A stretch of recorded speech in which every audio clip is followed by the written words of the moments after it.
So good afternoon and welcome to Preventing Candida auris Infections. This session is brought to you by Project Firstline Rhode Island under the Center for Acute Infectious Disease and Epidemiology at the Rhode Island Department of Health in partnership with the CDC. I'd like to thank you all for joining me today as I present this refresher session on preventing Candida auris infections. So before we do introductions, last time I want to direct your attention to the chat box for that pre-session survey, and that is required to be completed at this time if you would like CNE, CE, or certificate of training for today's session. And I also would like to introduce Abby Anderson, who is our Project Firstline Rhode Island project assistant. Abby will be posting information for you throughout the webinar via the chat. And thank you. I can see some of you. Please introduce yourselves and where you're from. And I'd like to introduce Dr. Kearney. Good morning, everyone, or I guess it's afternoon now. Thank you for being here. We're excited to have everyone. We're available in the background if any questions come up. Thanks for being here. Great. Thanks, Dr. Kearney. And for those who don't know me, my name is Lisa Ledoux. I'm an infection prevention training liaison with Project Firstline Rhode Island. And in this session today, there's going to be opportunities for you to participate and interact by answering some poll questions. Also, we'll walk through 3 clinical case scenarios and see how to handle a particular situation that you may have already or may have in the future, we'll be encountering. And the Project Firstline team is behind the scenes in support of this webinar today. So here are the continuing ed criteria for those of you who are attending and would like to receive CNE credit. This session is approved as 1 contact hour. The Nursing Continuing Professional Development Activity is approved by the Northeast Multi-State Division Education Unit, an accredited approver by the American Nurses Credentialing Centers Commission on Accreditation. So to receive your certificate of training or CE Dental IPC or CE EMS, you'll need to complete the pre-session survey, attend this entire webinar, and then the post-session survey. And if you want to receive your CNE credit today, you'll need to complete pre-session survey, attend the entire webinar, post-session survey, and a post-session quiz, which will be emailed to you with the post-session survey. So today we are going to discuss Candida auris and what you can do as healthcare professionals to help stop the spread of this fungus that acts like a bacteria. Proper PPE and diligent cleaning can help prevent the spread of C. auris. This emerging fungal infection often spreads in hospitals, nursing home settings, and can cause serious infections. Healthcare professionals are commonly the transient vector of Candida auris. And a vector is a carrier of a germ from an infected individual to a non-infected individual. This means healthcare staff transiently get C. auris on their hands or clothing, and then they move from room to room, caring for and touching many patients and using shared medical equipment among their patients and residents.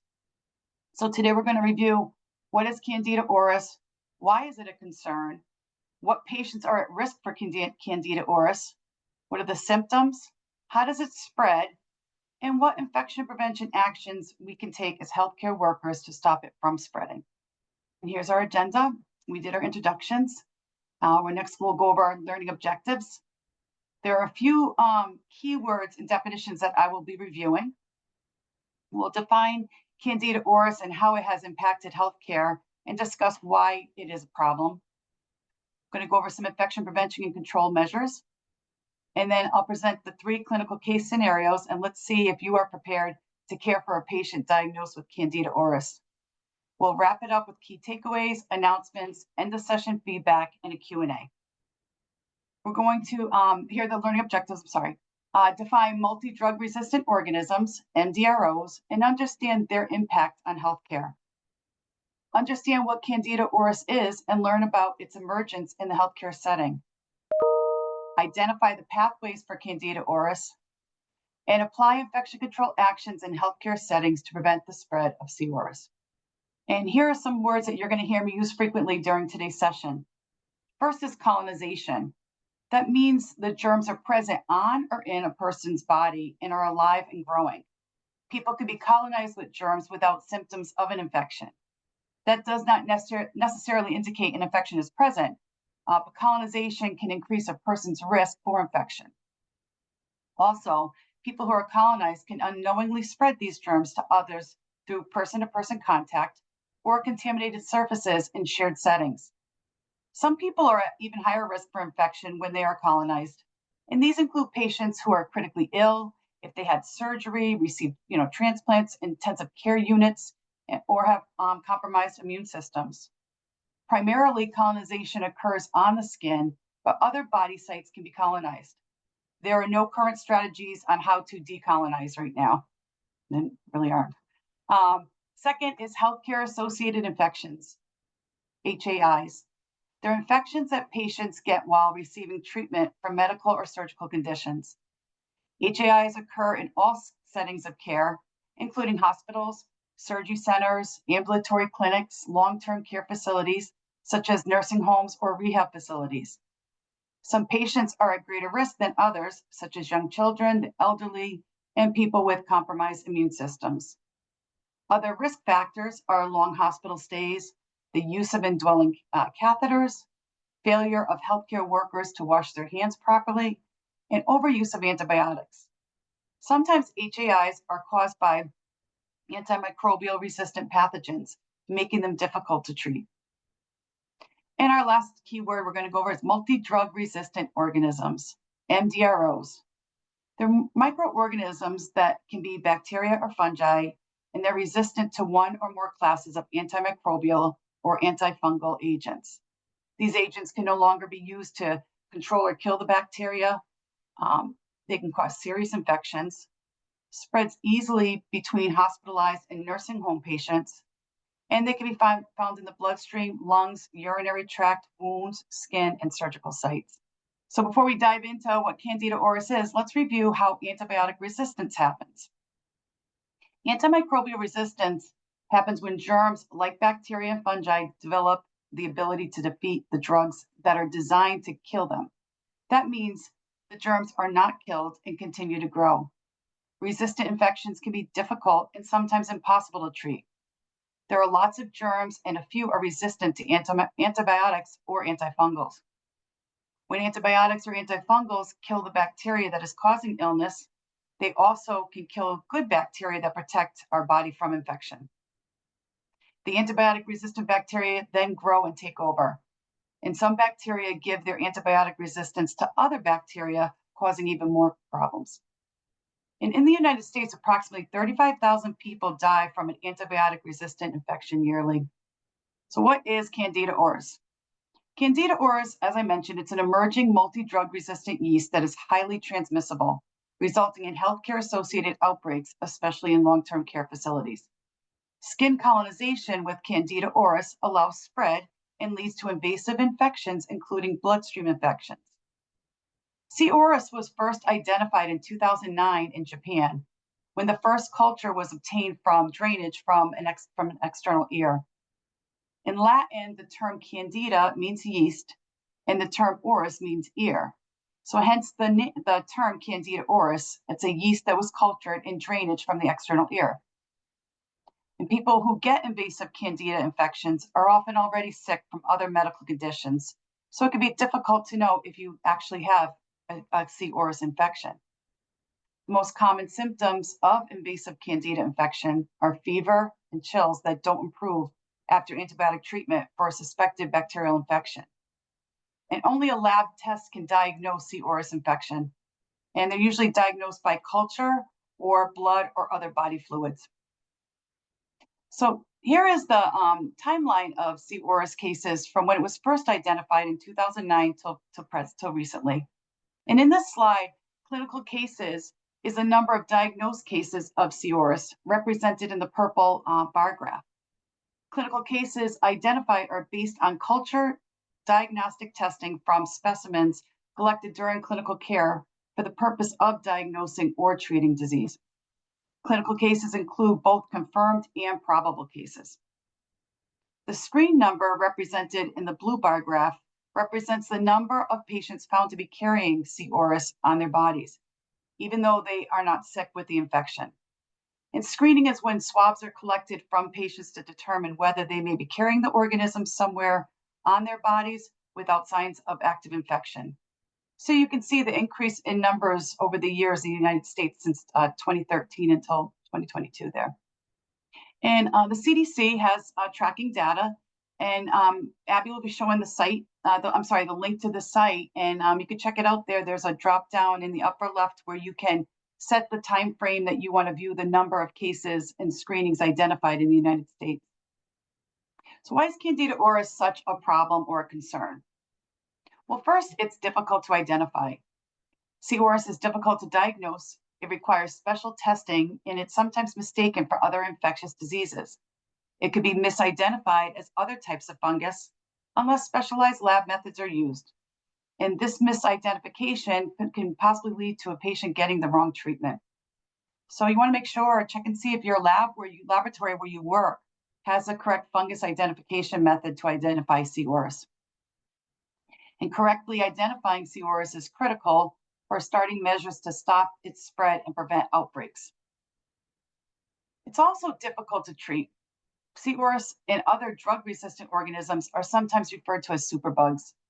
Superbugs is a term used to describe microorganisms that are resistant to most antibiotics commonly used today, and they are formed when antibiotics are used regularly and frequently.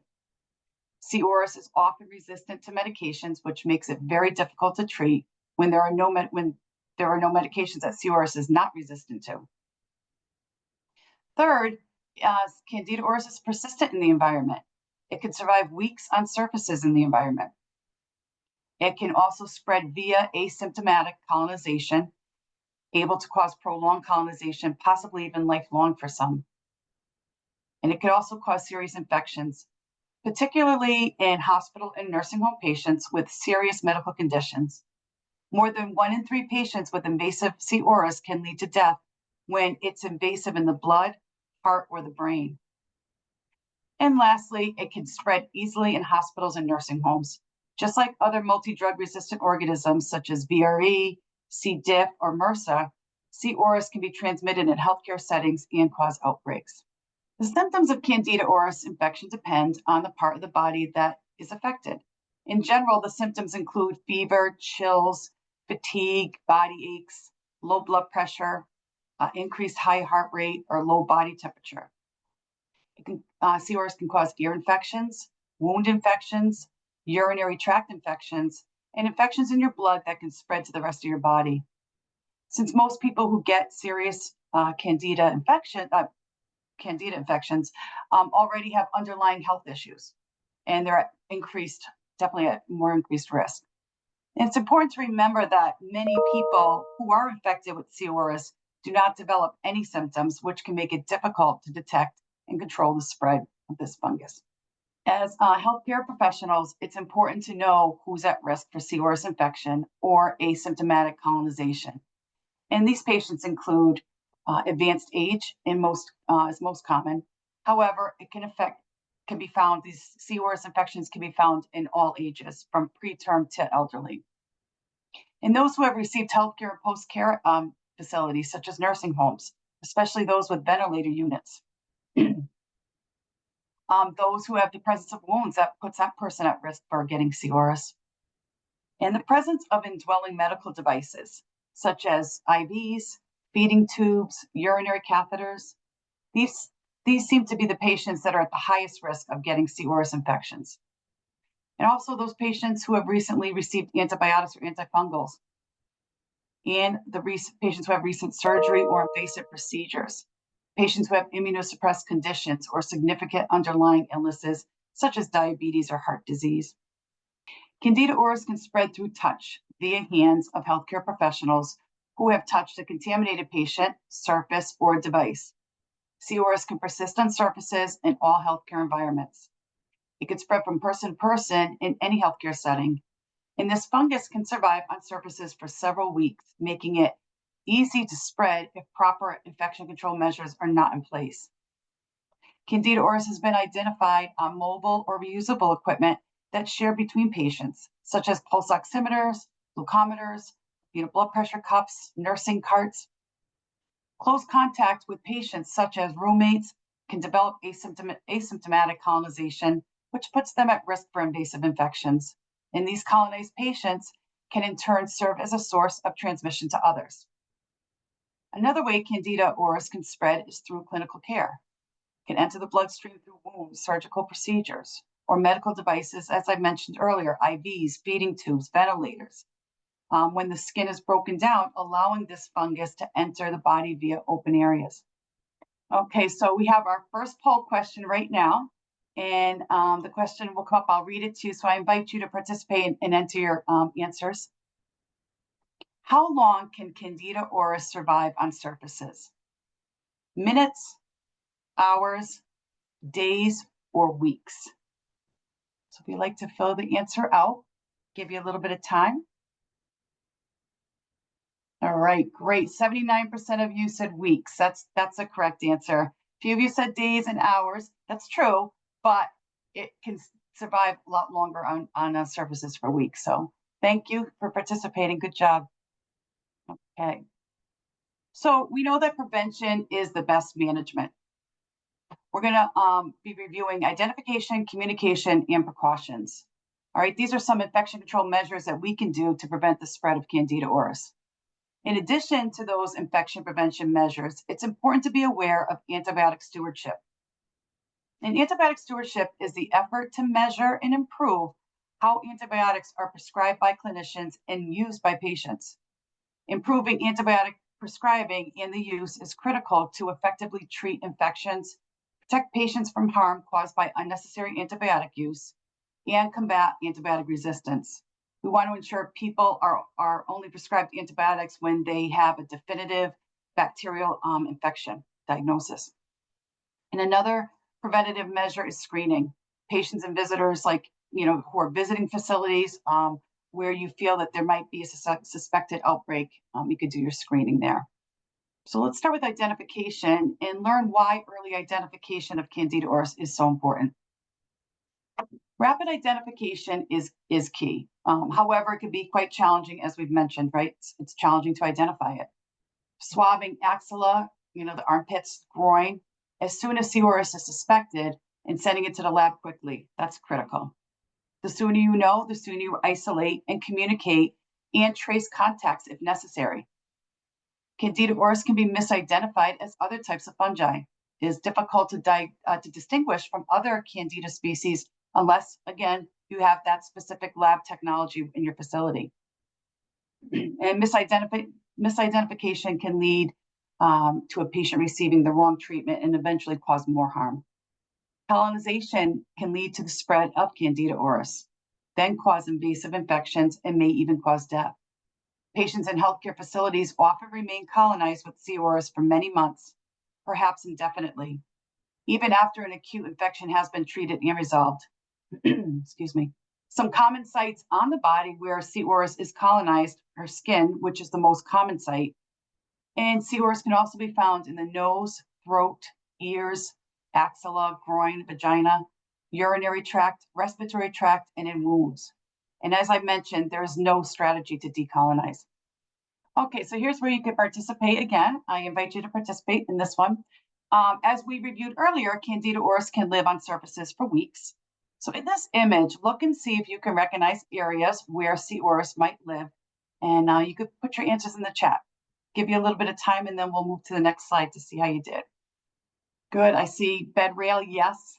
Call button, excellent. Provider's hands, good job. Med cart, BP cuff, IV. Curtain, treatment cart. You guys are getting them all. Excellent job. Stethoscope, fantastic. So let's move on to the sink. Yes, good. The sink, the counter, handles. So let's go to the next slide and see how you did. So you guys named almost every single one of them there. So good job. And I mean, even in this image too, the patient's got a pulse oximeter on their finger, if you can see that. But yeah, the IV pole, the monitors. So excellent job. So let's go over communication. Communication refers to clear and effective communication between healthcare professionals, facilities, and different staff and departments within the facilities of patients who have C. auris infection. It is very important to communicate with all people involved in the healthcare of a person with C. auris, or if there's suspicion of Candida auris. So if transferring a patient from a long-term care skilled nursing facility to a hospital, let's say, you want to communicate to the receiving facility if a patient has formally been identified having C. auris, or if there is a potential the patient may be colonized.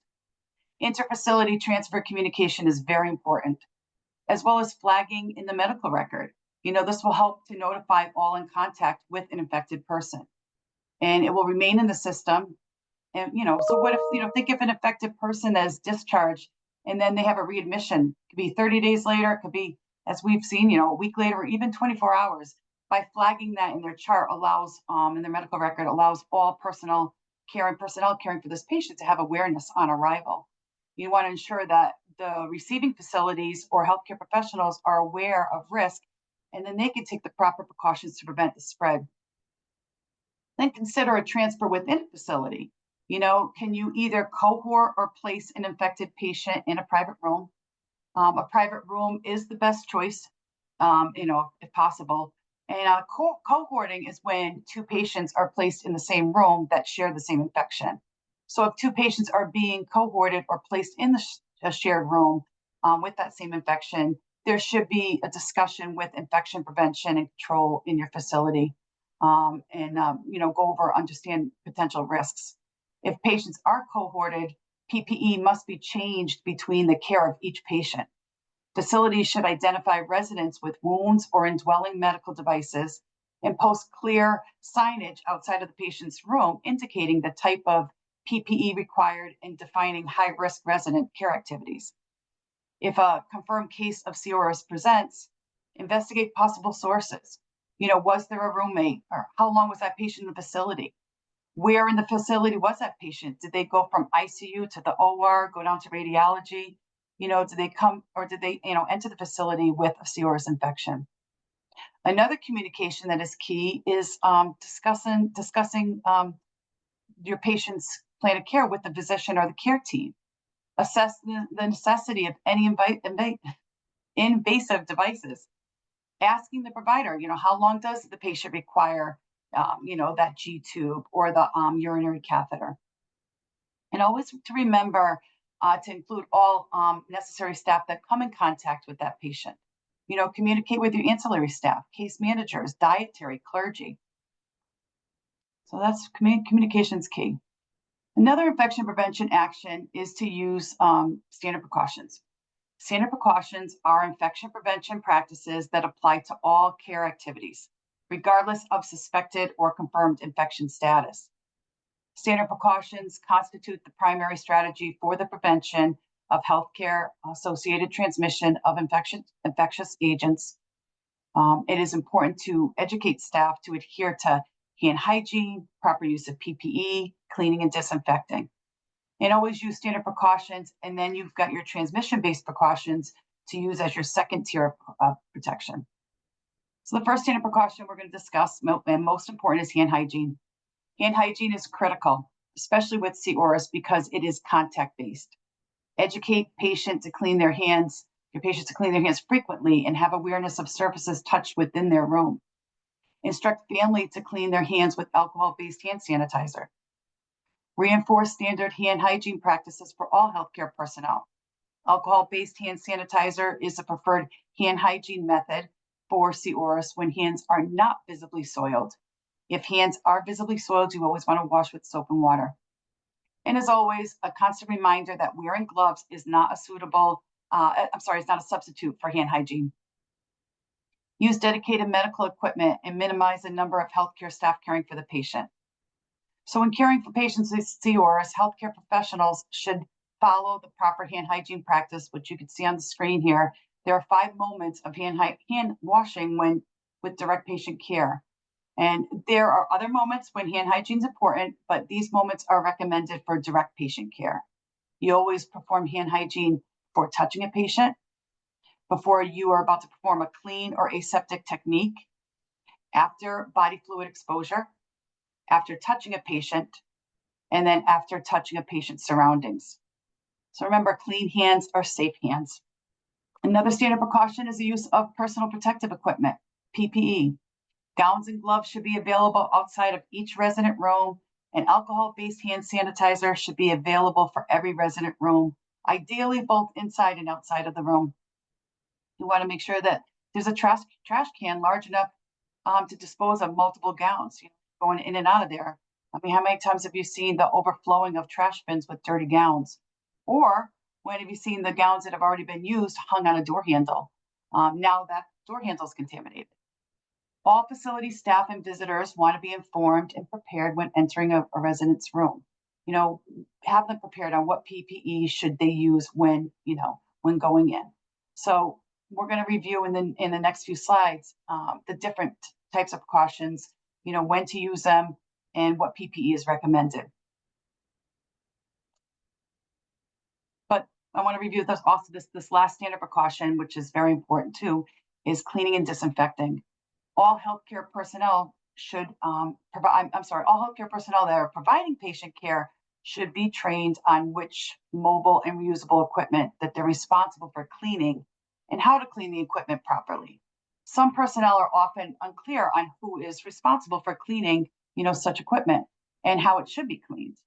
Because equipment moves from room to room, often several times per day, in the case of vital sign monitors and glucometers, mobile or reusable equipment is likely a source for C. auris to spread. Also, make sure the appropriate disinfectants are being used for environmental cleaning. Ensure your EVS staff that they're educated on how to effectively disinfect. Make sure that they're aware of what agents to use, how to use them. You want to work close with your staff. Let them be aware of the high touch surfaces such as bed rails, over the bed tables, doorknobs, what needs to be cleaned frequently. The responsibilities of EVS versus nursing should be clearly defined in the various healthcare settings. Ensure there's no cracks or tears in upholstery or mattresses. Avoid use of tape on hard surfaces. You can never really clean a surface all that effectively if there's tape in place. If terminal cleaning is required, privacy curtains should be changed and done on all discharges. Use disposable equipment when possible. And if equipment must be shared, thorough cleaning and disinfecting must be done between patients. You may be familiar in your facility if there's a process for cleaning and shared equipment. For example, some facilities will apply a clear plastic bag over an IV pump that signifies that pump and pole have been cleaned. Some facilities place stickers that show that the equipment's been cleaned and the date. And some facilities have, clean area, dirty area where they, store their equipment there. If you want to participate, I'm just curious to know, what does your facility do to ensure staff on how shared equipment's been properly cleaned, disinfected? How would they know that it's been cleaned on your unit? If any of you want to share what you do in your facility, please feel free to put in the chat. You use the stickers. Okay, yeah. So I think all facilities are different. So it's important, as staff, know that's really important that they know where the policies are and how they keep their clean and dirty separated, and how people will recognize if it's been done. So thank you for sharing. And as we know, Candida auris is difficult to kill on surfaces. Effective disinfectants are critical. You want to make sure that you're using the appropriate disinfectant. We know C. auris can persist on surfaces for a long period of time, and many products are not effective at killing C. auris. Disinfectant products from List P should be used for daily and terminal cleaning. In the next slide, we're going to go over exactly what the list is, and it's a list for products registered with the EPA. So here's the image of what the EPA looks like. The CDC recommends use of an Environmental Protection Agency, EPA, registered hospital-grade disinfectant that's effective against C. auris. And that's why this List P was created for disinfectants effective against C. auris specifically. And Abby will show in the chat the link to the site if you want to check it out further. But this the EPA has reviewed laboratory testing data demonstrating that these products do in fact kill C. auris. A product's effectiveness can change depending on how you use it, and disinfectants may have different directions for different pathogens. So you want to make sure that you follow the label directions for C. auris, including contact time, very carefully. And how to check if a product is on the list, you find the EPA registration number on the product label. Look for the EPA reg number, followed by different numbers on there. And on the product list, you'll search the registration number exactly as it appears in the label. So once you see the results on the product list, make sure to check that the product's label includes directions on how to use it, right? Regardless of whether you're using a primary registration product or a supplemental distributor product, always check the label has the corresponding directions for use for the relevant pathogen. So we reviewed standard precautions used to prevent the spread of C. auris, and the next level is transmission-based precautions. And transmission-based precautions are for patients who are known or suspected to be infected or colonized with infectious organisms, including certain organisms which require additional control measures to effectively prevent transmission. Since the infecting agent often is not known at the time of admission to a healthcare facility, transmission-based precautions are used. These precautions are added measures for infection prevention strategies to prevent the spread of specific diseases. And first is contact precautions. They are intended to prevent the spread of infectious agents that spread by direct or indirect contact with the patient or patient's environment.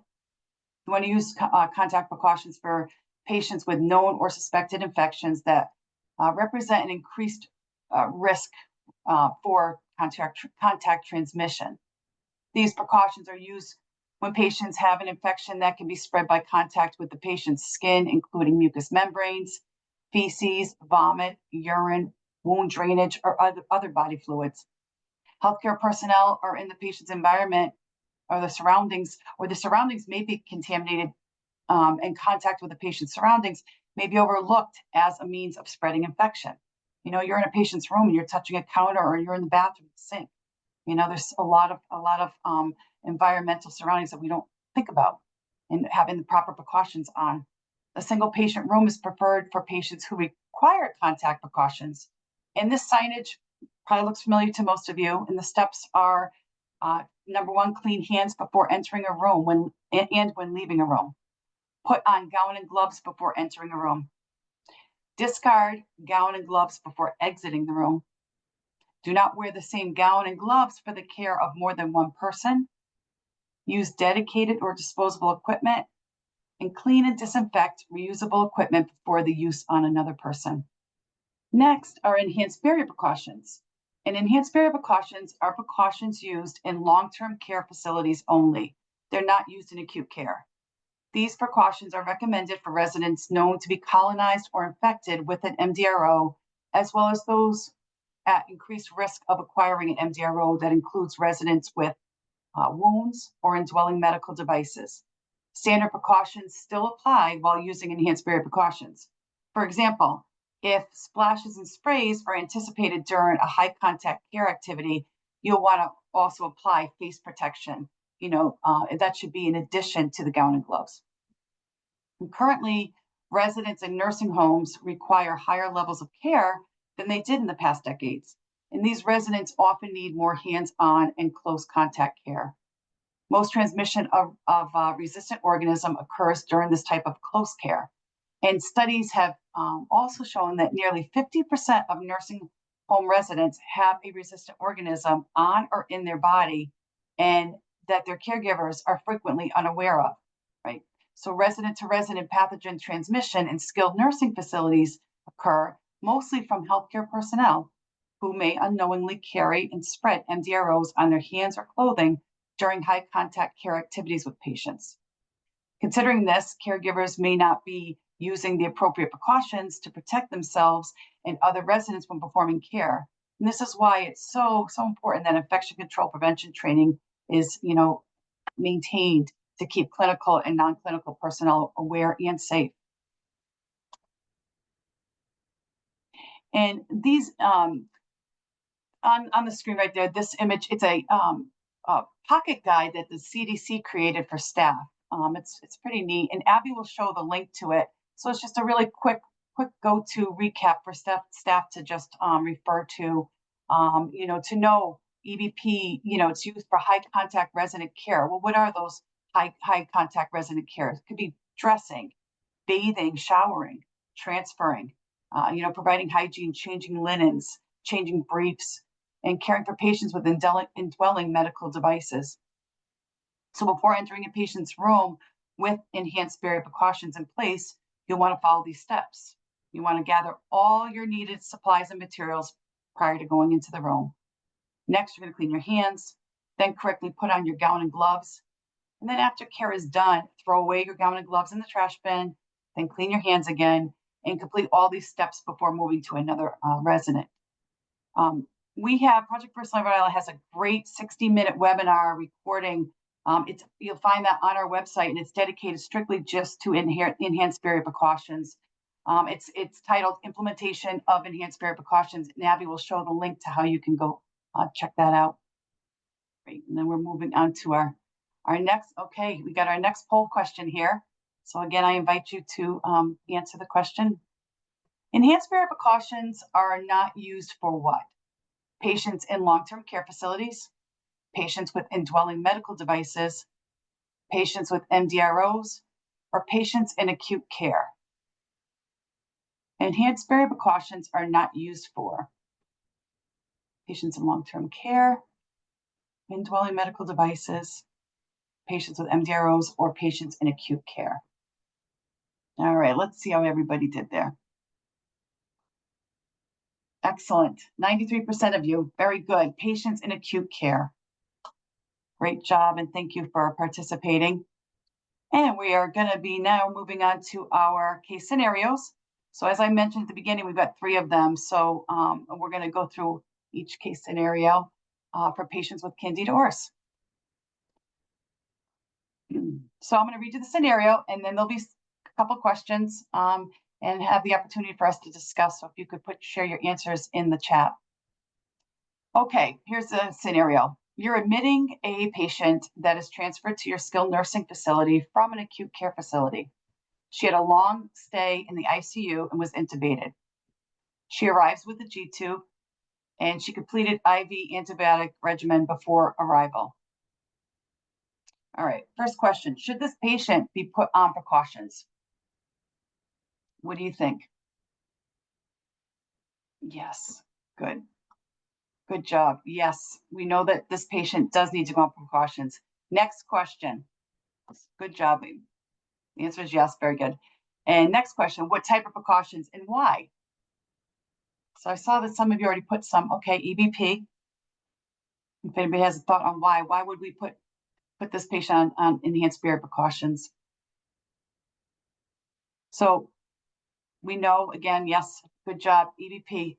This patient, so she is now a resident of a skilled nursing facility. There is a presence of an indwelling device, which is her G-tube, right? Catheter.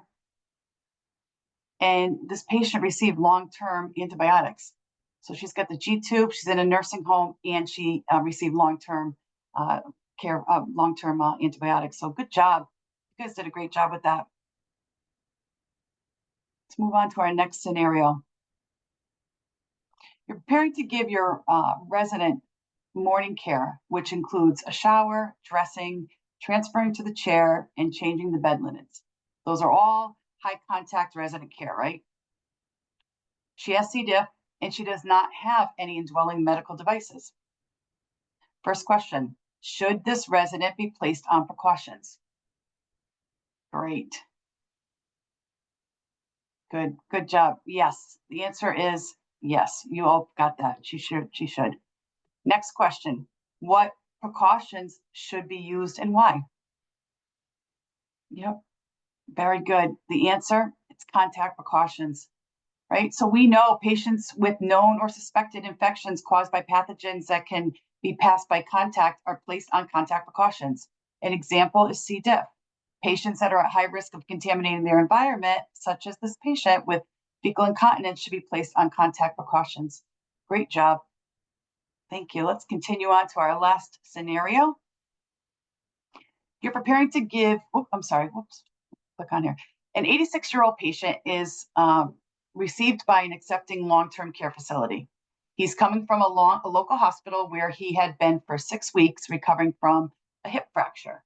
He received intravenous antibiotic for a prolonged time. The antibiotics were completed before he discharged from the hospital. He arrives at your facility with a PICC line and a Foley catheter. First question: how should the long-term care facility prevent C. auris? What do you think some things are? So you've got a patient who is coming to your long-term care. He was on antibiotics for a long time. He comes with the PICC line and the urinary catheter. Place him on EVP, a private room. Yeah, so what could the facility do, to prevent? So this patient's definitely at risk of getting C. auris if he doesn't already have it. He has the risk factors of his age, PICC line, the urinary catheter, and prolonged hospitalization stay, and also long-term course of antibiotics. Very good. I'm seeing some really good answers. Good job. Yeah. Hand hygiene, proper hand washing. Right. Encourage staff and visitors to practice that good hand hygiene. Cleaning and disinfecting surfaces throughout your facility is important, right? Antibiotic stewardship. Ensure safe and appropriate antibiotic uses. It's critical, combating antibiotic resistance. What about asking the MD, does this patient still need the PICC line in that urinary catheter? Those are the possible entries into the body we've just reviewed. Somebody put down earlier too, good job on screening. Swabbing and screening can be done to see if the patient is colonized. And also, what about communication with staff that perform close prolonged care to take proper precautions if the patient does not get a positive diagnosis? You want to flag and have others be aware that are caring for this patient. Private room. You get all excellent answers, and I really appreciate your participating. So good job. Really good job. So let's move on to our key takeaways. Candida auris is a multi-drug resistant yeast that can cause serious infection. MDROs can spread easily between hospitalized and nursing home patients. Candida auris has become a concern to healthcare due to many challenging factors, which we reviewed a lot of today.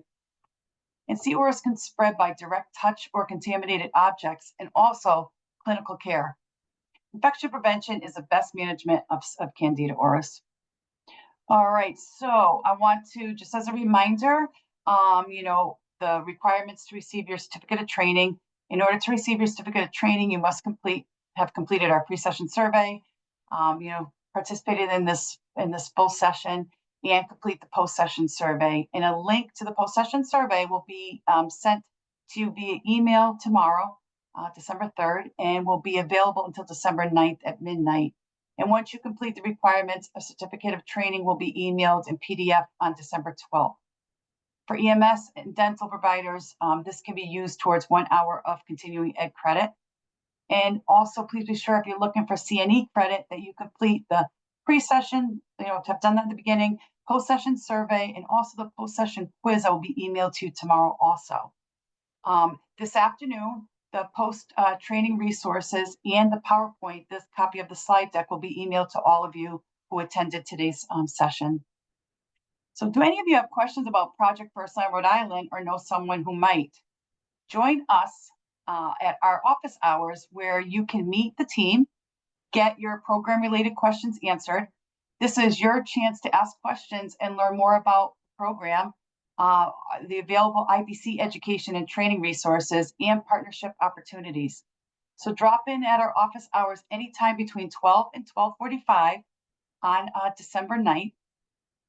And we look forward to seeing you. Please share that with your colleagues. And Abby's going to show the link where you can sign up for this office hour session. And if you did not enter your email earlier and you want to be added to our distribution list of upcoming trainings, please do so now.